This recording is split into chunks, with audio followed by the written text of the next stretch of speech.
In so many ways, Henry Ford was a simple man. He liked to go camping with his friends. That's Thomas Edison behind him. He enjoyed old-time country dancing. Here he is with Burroughs, the naturalist, skating with his grandchildren. They plant a garden together, Henry Ford II and Benson. His first car, he called it a quadricycle. That's his wife, Clara. He began with an idea that most people thought wouldn't work, but he made it work. And the tools he used were common sense, ingenuity, and perseverance, along with a natural instinct for knowing how to put machines together and make them run.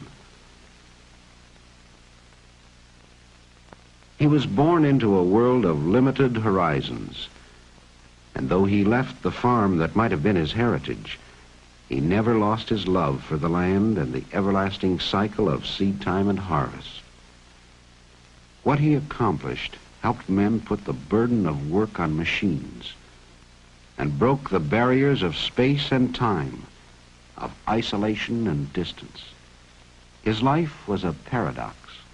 While his mechanical genius helped to change forever the lives of people everywhere, he sought to preserve in some permanent form a record of the world around him and his ever-widening interest in it.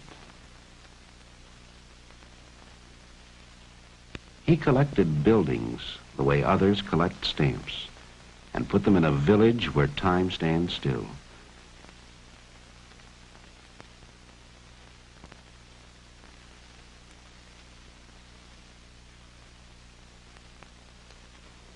He assembled acres of machines and put them under cover in a vast historical museum.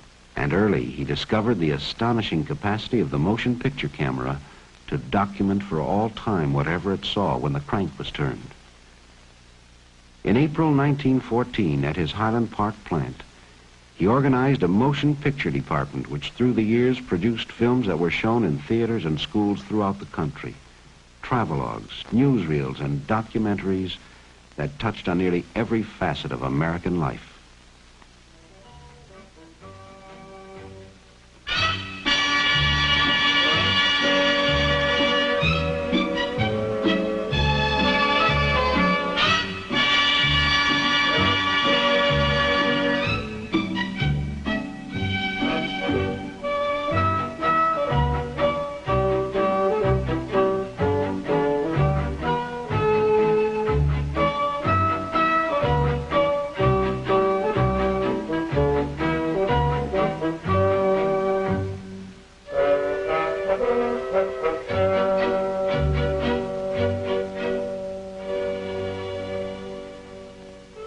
This is the way the country looks in the years before the First World War.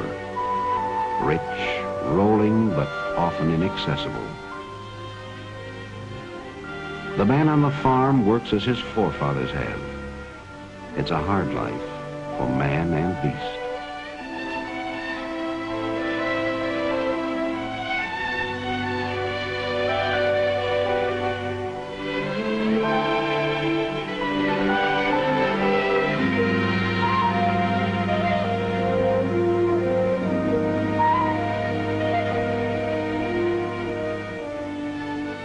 And a long day for the farmer's wife, too.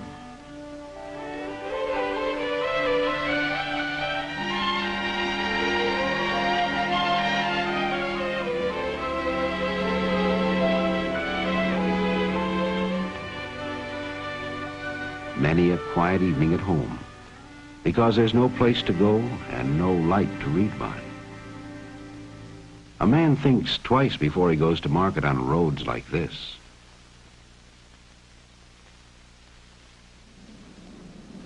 And sometimes he never even gets there.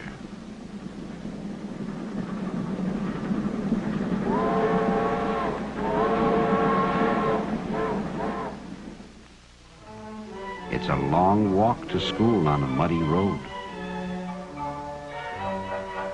More fun to go by sleigh in the winter. During recess, there's time for a snowball fight. Of a climb up the old elm tree, if you've got the spunk for daring deeds like this.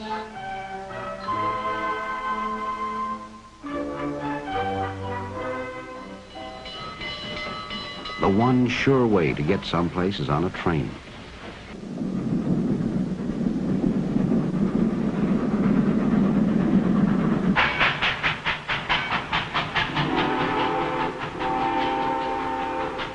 But you can only go where the tracks go.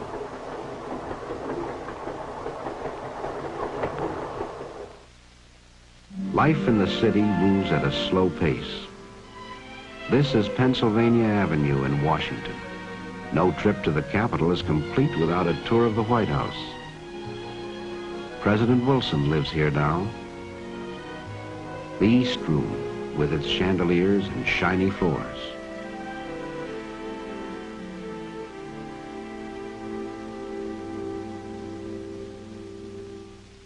There's more hustle and bustle down at the market, Faneuil Hall in Boston, or in New York City on the Lower East Side.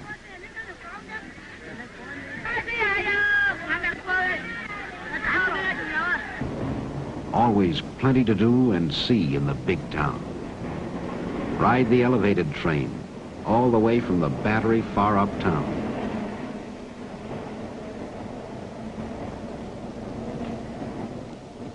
There's the Hippodrome, one of the big theaters in New York. Another way to see the city is a boat ride around Manhattan Island. All aboard. Watch out. Some city slicker may try to sell you the Brooklyn Bridge.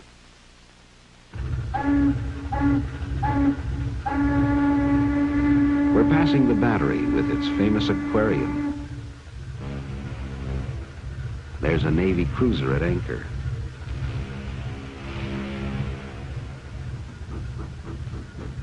Great ocean liners along the Hudson River.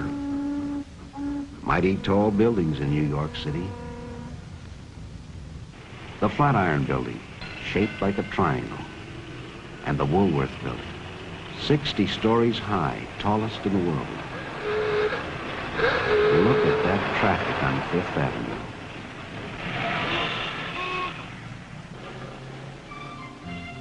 Kind of peaceful over on Riverside Drive. Grant's Tomb, always one of the favorite sights to see. Sunday in Central Park.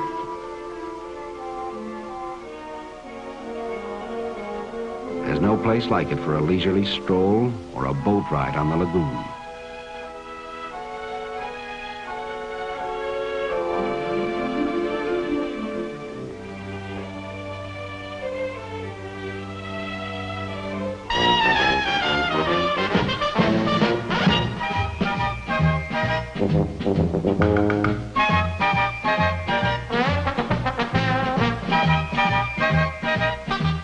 Thrills and spills at Coney Island.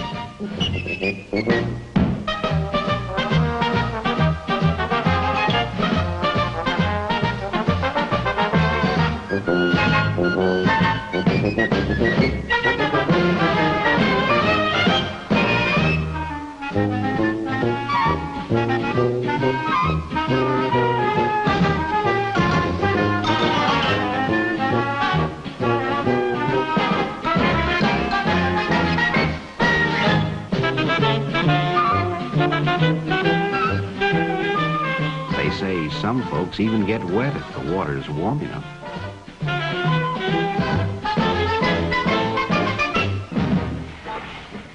And where do we go on vacation once a year?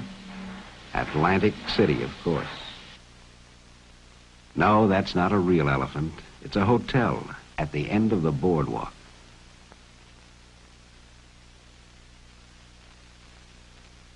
Look, they're waving out the elephant's eye. The Atlantic Ocean, and a few hardy acrobats. Most of the time, we'll stroll along the boardwalk or ride along in the rolling chairs.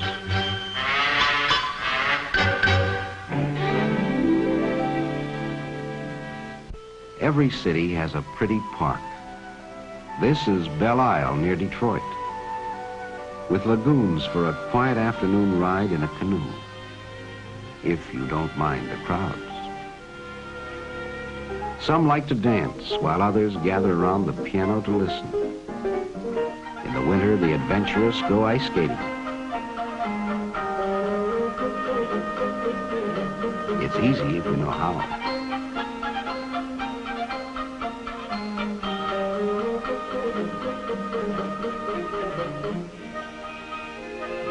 For the really daring, there's nothing like the thrill of an ice boat on a clear, cold day, or the fast track on a toboggan slide.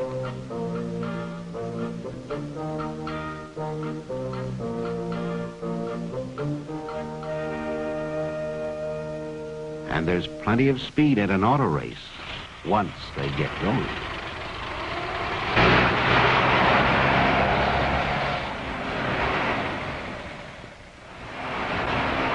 Buffalo Bill himself, William F. Cody, in his 71st year and straight as an arrow. It's 1916, and he's out on tour with his circus again. Indian war dances and bucking broncos.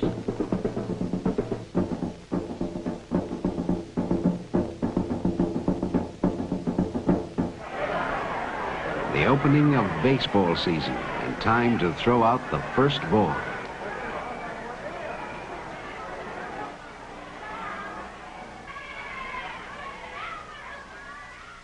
Snapshots of other people we know.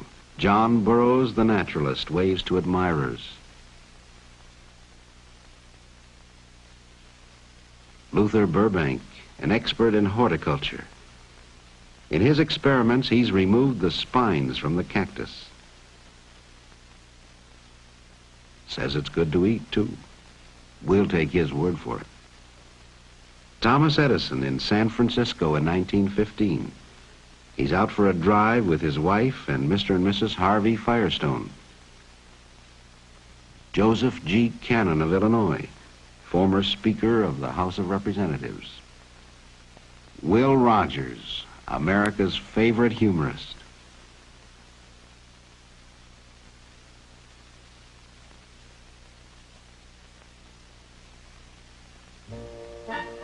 Out west, a few hardy souls visit Glacier National Park.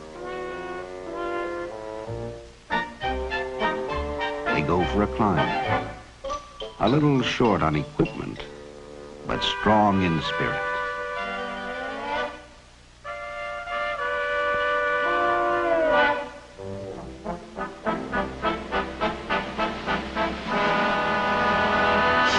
The view is worth the effort, so they say. Uh-oh, there goes Dad.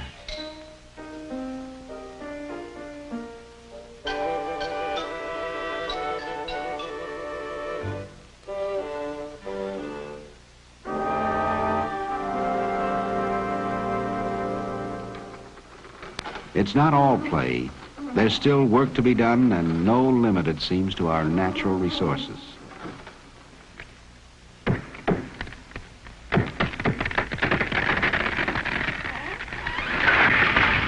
The cameraman can't resist his little joke. You see a lot of women in the factories now. These girls are making footballs.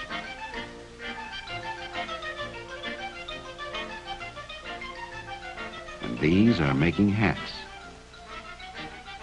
There is a difference. Down at the post office, they're teaching the girls to sort the mail. One thing they learn in a hurry, don't pick up too many at once. Too bad. Here's a clean place for women to work, and steady, too.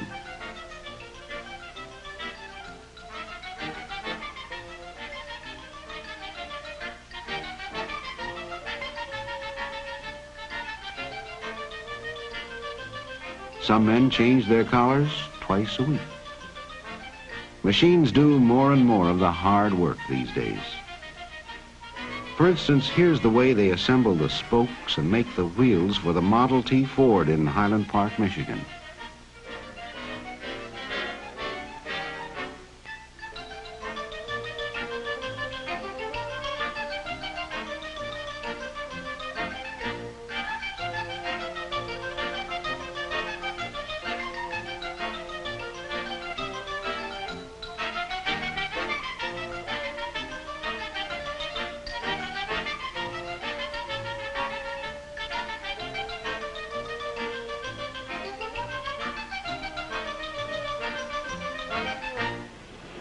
The 8-hour workday ends and the men go home, mostly by trolley.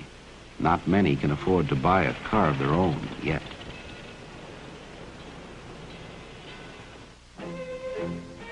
These men went home long ago, when the war between the states ended. But the hardy survivors, both blue and gray, still meet together once a year to renew old acquaintance. It's 1917, and they're camped at Vicksburg, Mississippi. What memories they must have. They have fought their war. While these raw recruits at Camp Custer in Michigan are being trained to fight another war.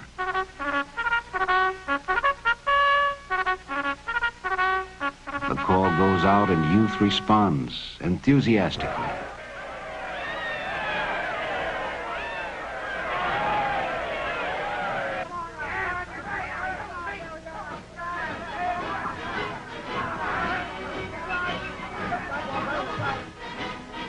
How can they know what lies ahead?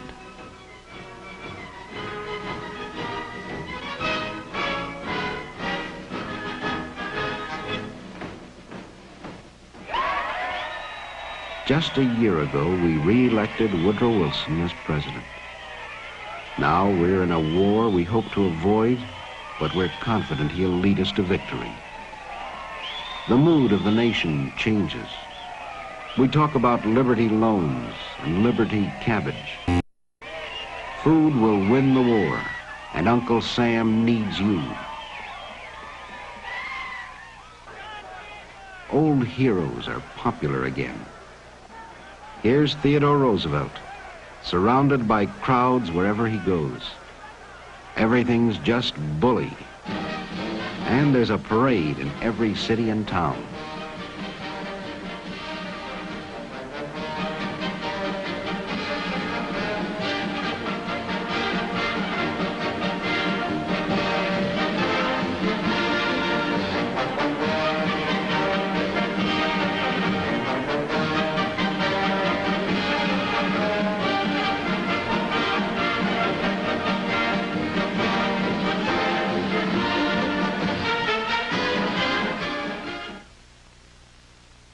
The training is deadly serious now. And we're learning to pronounce names of places we've never heard of before. The Argonne, Belleau Woods, and Chateau Thierry. Our factories convert to the production of engines and arms. These are the famous Liberty engines. She's doing her bit. Here's a certificate for buying $500 worth of Liberty bonds. Henry Ford receives a Navy contract to build Eagle boats. Here he is in Washington with Josephus Daniels, Secretary of the Navy. Using the technique of the automobile assembly line, the hulls of Eagle boats are riveted together at Ford's new River Rouge plant.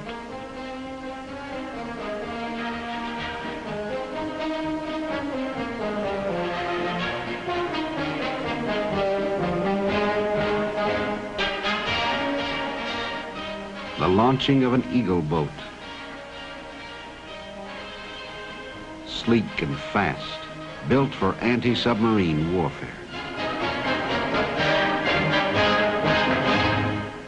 At Highland Park, Ford experiments with a small tank, powered by 2 Model T engines. Can it cross the trenches? Not every time. Well, back to the drawing board.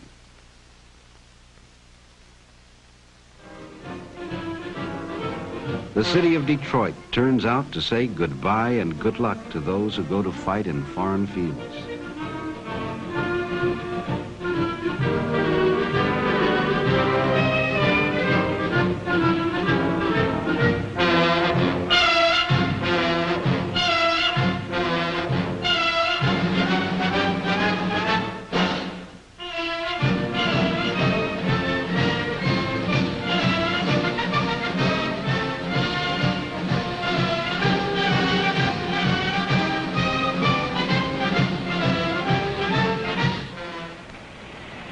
They don't give up on the small tank. Maybe those skids in back will help. It's going great.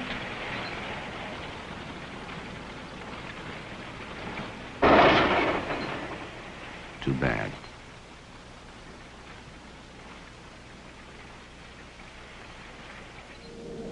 Big Brother shows how it should be done.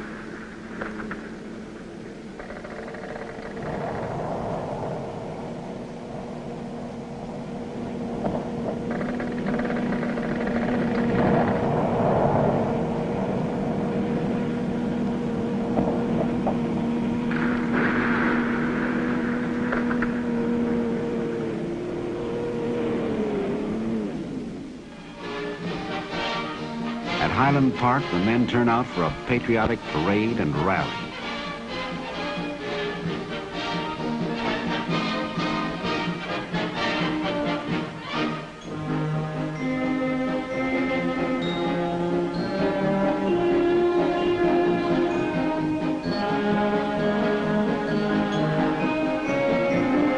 Another new weapon in this war.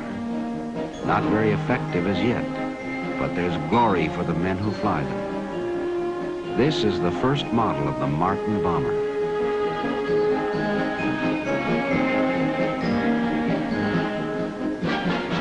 Eddie Rickenbacker, America's flying ace, comes home to encourage more plane production.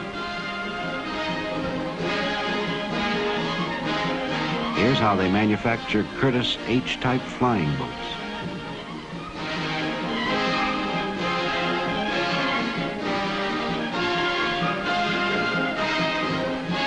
A Liberty engine.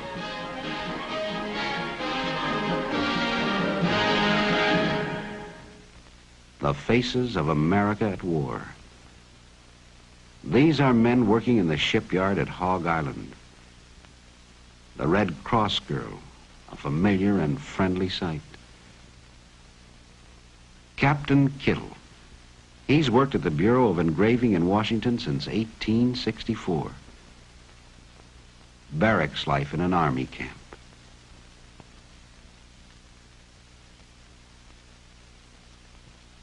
More and more troop trains head for points of embarkation.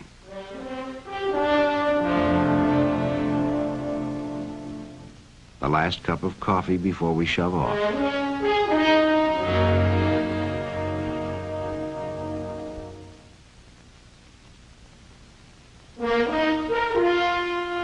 A sobering moment. But we won't come back till it's over there.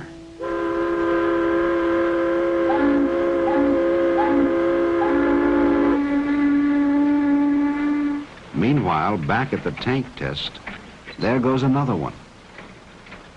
But soon the bugs are all ironed out and the government places an order for 15,000 tanks. Lord Northcliffe in Detroit, sent by King George to arrange for the shipment of Fordson tractors to Great Britain to speed up the production of food. He tries a new Fordson, followed by Henry Ford. Parades and more parades to keep the home fires burning.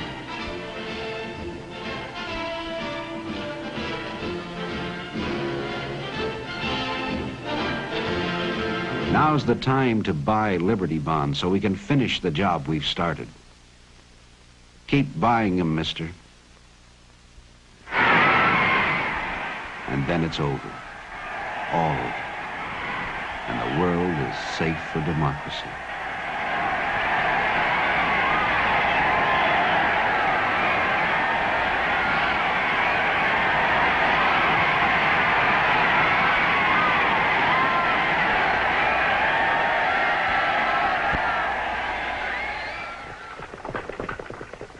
One more parade in Washington. There's President Harding and General Blackjack Pershing. They're marching to Arlington Cemetery to bury the unknown soldier. Lots of changes around the country now. Seems like everyone's on the move. But we've got to do something about those roads.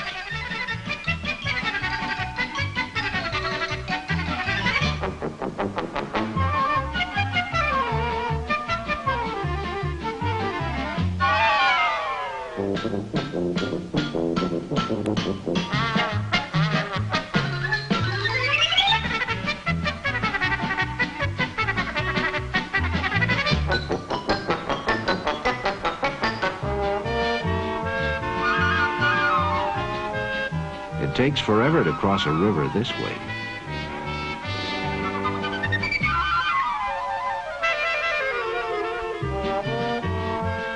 We begin to build new roads as fast as we can.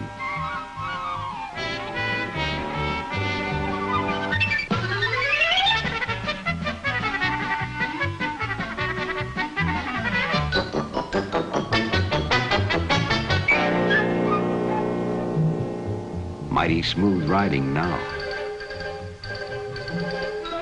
There's one car that takes you anywhere you want to go. The Model T. Strong, sturdy, with a will of its own.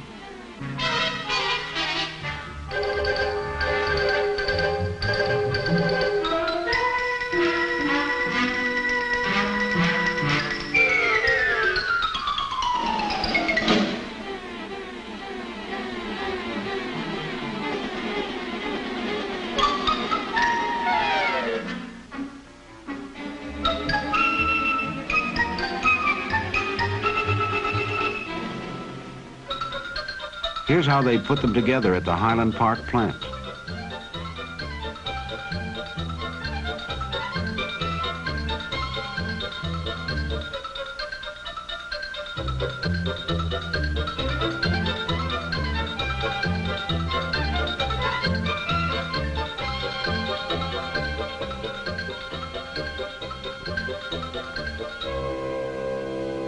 A car comes off the end of the line every 10 seconds.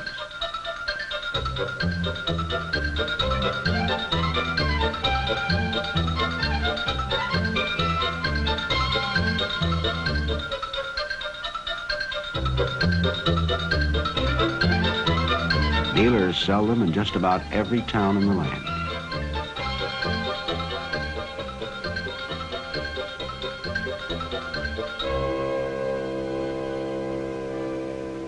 There's no end to what you can do when you own a car. No longer locked on the land, the farmer's wife can get away from the farm for a while and take the baby down the road for a visit. Trucks take over the job of moving produce to market.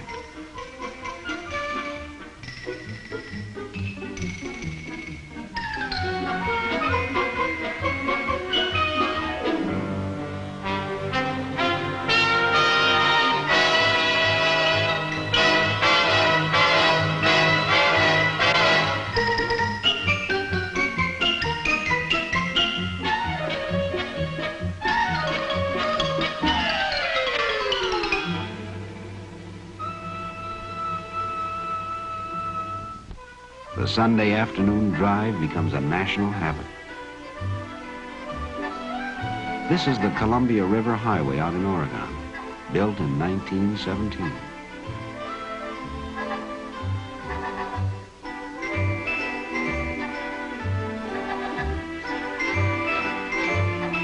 Magnificent sights to see in America, and a car's the way to get there.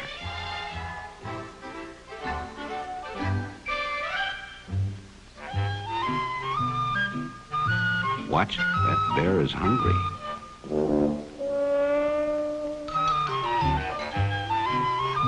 For a real vacation, nothing beats a camping trip.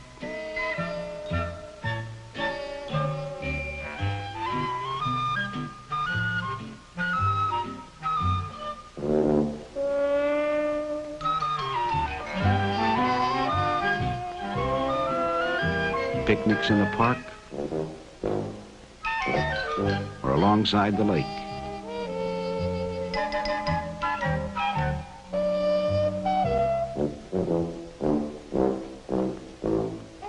You can even sleep in a car if you want. Henry Ford and his friends go camping in style. President Harding arrives to pay a Sunday visit while they're in the Great Smoky Mountains. Here he is with Harvey Firestone.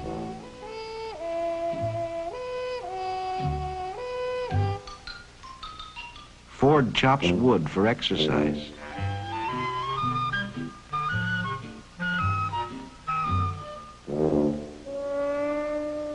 While Thomas Edison takes a snooze. Firestone offers some friendly advice.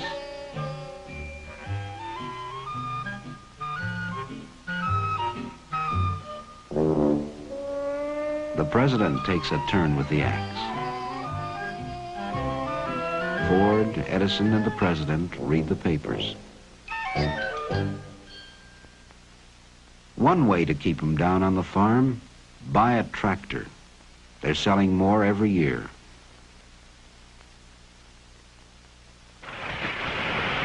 Modern equipment speeds up the work, makes it easier and more efficient too.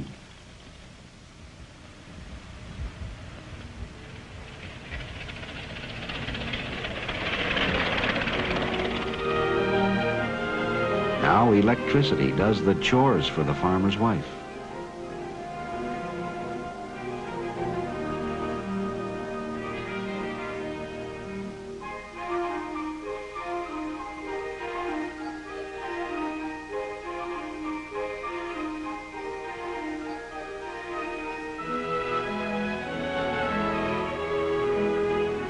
And running water wherever you want it. No more trips to the pump. And no more churning for grandmother. There's a growing problem in the cities. What to do about all the traffic? Sometimes it seems to go like this.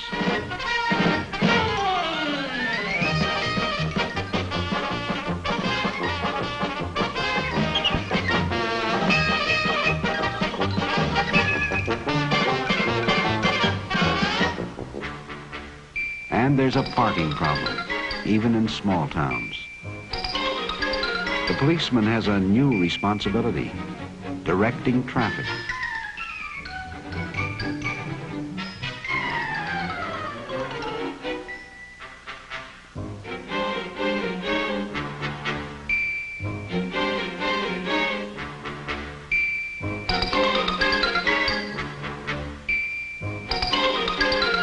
Steps are taken to dramatize the need for safer driving.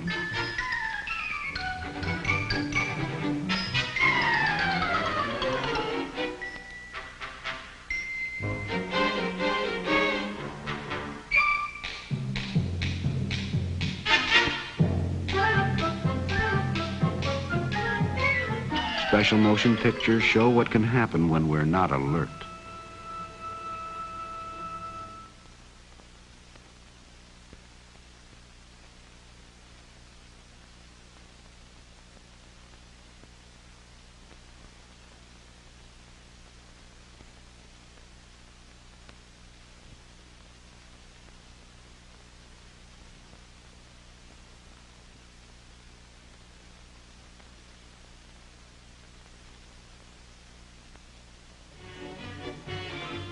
The age of the automobile changes nearly every aspect of American life.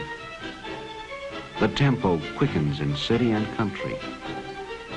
No longer a luxury, almost everyone can afford to own a car.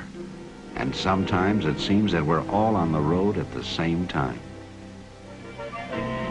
We're a nation on wheels, and soon to take to the air as a slim young man in a silver plane opens up new horizons.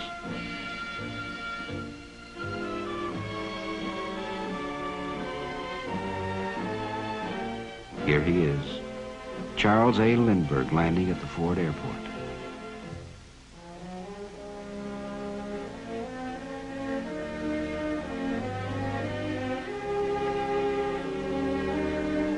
Another pioneer gives us the courage to try something new.